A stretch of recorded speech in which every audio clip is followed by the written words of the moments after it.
अस्सलाम वालेकुम नाजरीन। इस एपिसोड के आगाज में मेमत महल की एक खुफिया जगह पर बैठकर बागियों को कह रहा था, गर्मियान से आपकी वफादारी को आजमाने का वक्त आ गया है। आज तक का सबसे अहम काम तुम्हारा इंतजार कर रहा है। अगर इसमें कामयाब हो गए तो इतना सोना कमाओगे कि इसके बाद कहीं भी हमला करने की जरूरत नहीं पड़ेगी। ये सुनकर एक बागी कहता है, इंतजार नहीं हो रहा, जल्दी से बताएं मेमत साहब। फिर मेमत कहता है, तुम लोग ओरहान को मार डालोगे। ये सुनकर वो दोनों हैरान होते हैं और फिर पूछते हैं, ये कैसे करेंगे मेमत साहब। इतने में मेमत कहता है, कल काफरों से जंग करते वक्त तुम लोग ओरहान के साथ होगे, लड़ाई के दौरान ओरहान पर वार करोगे। दूसरी जानब उस्ताद गहरा एक खुफिया जगह पर मौजूद था। इतने में एक आदमी अंदर आकर कहता है, उस्ताद गहरा, कमांडर वसूलियस की तरफ से खत आया है। उस्ताद गहरा वो खत लेकर पढ़ने लगता है। उस पर लिखा था, उस्ताद गहरा, ओरहान और मेमत कल अपने लश्कर के साथ निकलेंगे, कैस्टल किले पर हमला करेंगे। ये पढ़ने के बाद उस्ताद गहरा कहता है, थॉमस, कैस्टल के गवर्नर को पैगाम भेजो, कल अपनी फौज के साथ मेरी बताई गई जगह पर पहुंच जाए और तुम वसूलियस तक एक पैगाम भेजो। इसके बाद अगला दिन शुरू हो जाता है। उस्मान साहब के सिपाहियों ने मंगोलों वाला लिबास पहन लिया था। उनके साथ गिरफ्तार किए गए मंगोल भी मौजूद थे। फिर उस्मान साहब उन मंगोलों को कहते हैं, अगर तुम लोग मरना नहीं चाहते तो अपना काम अच्छे तरीके से करना। इतने में तुरहान कहता है, अगर ये नहीं करेंगे तो इनकी हालत ज्यादा खराब हो जाएगी। फिर उस्मान साहब कहते हैं,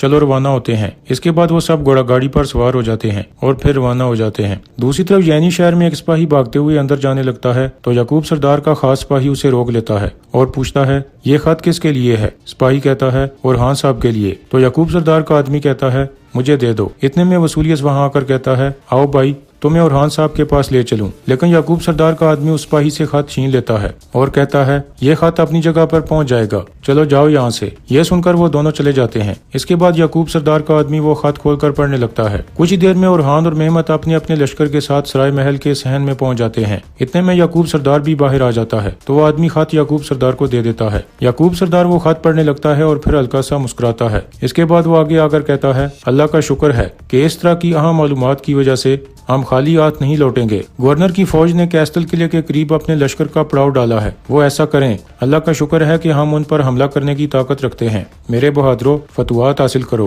कैस्टल किला ले लो, उनकी लश्करगाह उनके सरों पर उल्ट दो, काफरों की करारगाह को इस्लाम की तलवार से कुचल डालो। इसी दौरान वसूलियस अस्तबल में रखे एक कबूतर को बाहर निकालता है और उसके पंजे के साथ एक खत लगाकर कहता है, जाओ जरा, कैस्टल तुम्हारा शानदार इस्तकबाल करेगा। इधर ओरहान और मेमत अपने अपने लश्कर के साथ जंग पर रवाना होने के लिए तैयार हो जाते हैं। ओलोफिरा दूर से ओरहान को देख रही थी, जबकि ओरहान भी उसकी तरफ देखकर मुस्कुराता है और फिर वो सब रवाना हो जाते हैं, जबकि बुरहान और महेंद्र सराय महल की हिफाजत के लिए वहीं रुक जाते हैं। इतने में जरकुताई का बेटा शोर करने लगता है कि मैं भी जंग पर जाऊंगा। तो बुरहान उसके पास आकर कहता है, मेरे शेर, अपने बाबा की तरह बहादुर जरकुताई, थोड़े बड़े हो जाओ, फिर मैं तुम्हें अपने साथ ले जाया करूंगा। इतने में जरकुताई अपने बेटे को पकड़कर कहता है, आ जाओ जरकुताई, जंग पर जाने से पहले तुम्हें बहुत सी चीजें जाननी होंगी। कुछ देर बाद यूनुस अमीर सराय महल में दाखिल होते हैं और याकूब सरदार को सलाम करने के बाद कहते हैं, मैं एक मसला लेकर आया हूँ, क्या आपकी इजाजत है। याकूब सरदार कहता है, बताएं। तो यूनुस अमीर सोच में पड़ जाते हैं। दूसरी जानिब बाला खातून अपने बेटे अलाउद्दीन और बाकी सिपाहियों के साथ उस्मान साहब की मदद के लिए रवाना हो जाते हैं। इधर यैनी शहर में सादत खातून पूछ रही थी, अलाउद्दीन की कोई खबर है। तो गोंजा कहती है,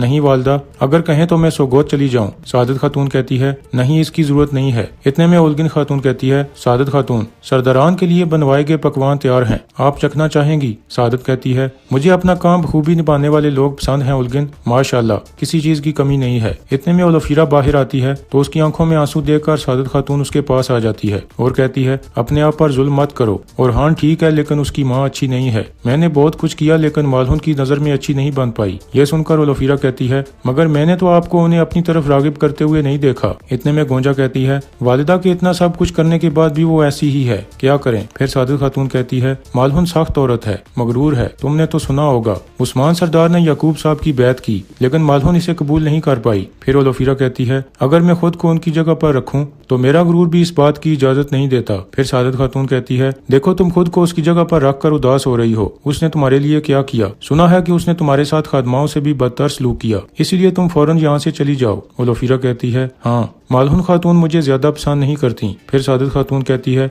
मालहुन खातून की समझ में कुछ नहीं आता, काश कि तुम मेरी बहू होती। کیا خیال ہے گونجا؟ تو گونجا کہتی ہے مجھے بھی ایک سہیلی کی ضرورت ہے۔ پھر اولفیرا کہتی ہے میں بھی یہاں اکیلی ہوں، آپ کی سہیلی بن سکتی ہوں گونجا خاتون۔ اتنے میں مالہن خاتون بھی وہاں آ جاتی ہے اور کہتی ہے آج کل آپ بالکل اکیلی نہیں دکھ رہی، سعادت خاتون جہاں ہوگی وہیں اولفیرا بھی ہوگی۔ یہ سن کر سعادت کہتی ہے کیا ہوا، یا پھر آپ کو جلن ہو رہی ہے؟ تو مالہن خاتون کہتی ہے اس کے برعکس آپ کو اس طرح دیکھ کر مجھے بہت خوشی ہوتی ہے، ماشاء اللہ، اللہ آپ کی محبت میں اضافہ فرمائے۔ اس کے بعد سعادت خاتون کہتی ہے چلیں پھر اب دسترخوان پر بیٹھتے ہیں، الگن کے تیار کردہ کھانے کو چکھیں، اور آپ کو الگن کا کھانا تو ضرور یاد آتا ہوگا۔ مالہن خاتون آگے سے کوئی جواب نہیں دیتی، پھر وہ سب دسترخوان کی طرف چلی جاتی ہیں۔ دوسری طرف عثمان صاحب اور ان کے سپاہی منگولوں کے بیس میں ان کے ٹھکانے پر پہنچ جاتے ہیں۔ عثمان صاحب گھوڑا گاڑی میں خود کو مردہ ظاہر کر رہے تھے۔ پھر ترحان آگے جا کر منگولوں کو کہتا ہے عثمان کی لاش لائے ہیں۔ یہ دیکھ کر منگول کافی حیران ہوتا ہے اور پھر دوسرے سپاہی کو کہتا ہے جا کر کمانڈر کو خبر کرو۔ شور سن کر منگول کمانڈر باہر آ جاتا ہے تو منگول سپاہی اسے کہتا ہے ہمارے نوکر عثمان کی لاش لائے ہیں۔ یہ سن کر منگول کمانڈر خوش ہو جاتا ہے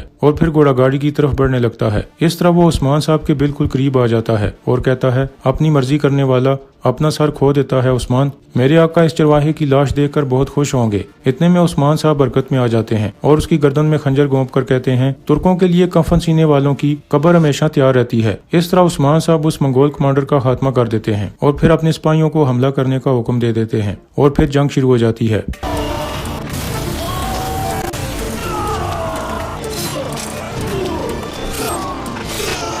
اس طرح بہت سے منگول مارے جاتے ہیں۔ ادھر یعنی شہر کے سرائے محل میں یعقوب سردار یونس امیر کو اندر لے آتا ہے اور پھر کہتا ہے تو بتائیں آپ کا کیا مسئلہ ہے؟ یونس امیر کہتے ہیں میں بازار گیا تھا، معلوم ہوا کہ یعقوب صاحب عثمان صاحب کے سرائے محل میں امانت کا انتظار کر رہے ہیں۔ یعقوب سردار کہتا ہے غلط سنا ہے درویش حضرت، عثمان صاحب نے میری بیعت کی ہے، یہ محل امانت نہیں بلکہ میری ملکیت ہے، یہ میرا ہے۔ یونس امیر کہتے ہیں آپ کہہ رہے ہیں میرا ہے، یعقوب صاحب آپ جان لیں جو ایسا کہتا ہے وہ مسائل سے نجات نہیں پاتا اور اپنے آس پاس والوں کو بھی پریشانی میں ڈال دیتا ہے۔ پھر یعقوب سردار کہتا ہے درست فرمایا درویش حضرت، لیکن جب میں کہتا ہوں کہ یہ علاقے میرے ہیں تو اس سے پہلے میرے رب کے ہیں۔ میرا مقصد اقتدار نہیں بلکہ عوام کا مستقبل ہے۔ میرا رب میرے ایمان اور نیت سے واقف ہے، مجھے اپنے آپ پر یقین ہے۔ پھر یونس امیر کہتے ہیں یہ یقین اور خود اعتمادی بڑے امتحانات کا باعث بنتی ہے یعقوب صاحب، مثال کے طور پر شیخ سنہان حضرت، کیا آپ انہیں جانتے ہیں؟ یعقوب سردار کہتا ہے نہیں۔ پھر یونس امیر کہتے ہیں شیخ سنہان نے ہر چیز کے بارے میں سوال کرنے کی اجازت دی تھی لیکن اپنے ایمان کے بارے میں پوچھنے کی اجازت نہیں دی۔ انہیں اپنے آپ پر بہت اعتماد تھا اور اپنے ایمان پر ذرا برابر بھی شک نہیں تھا۔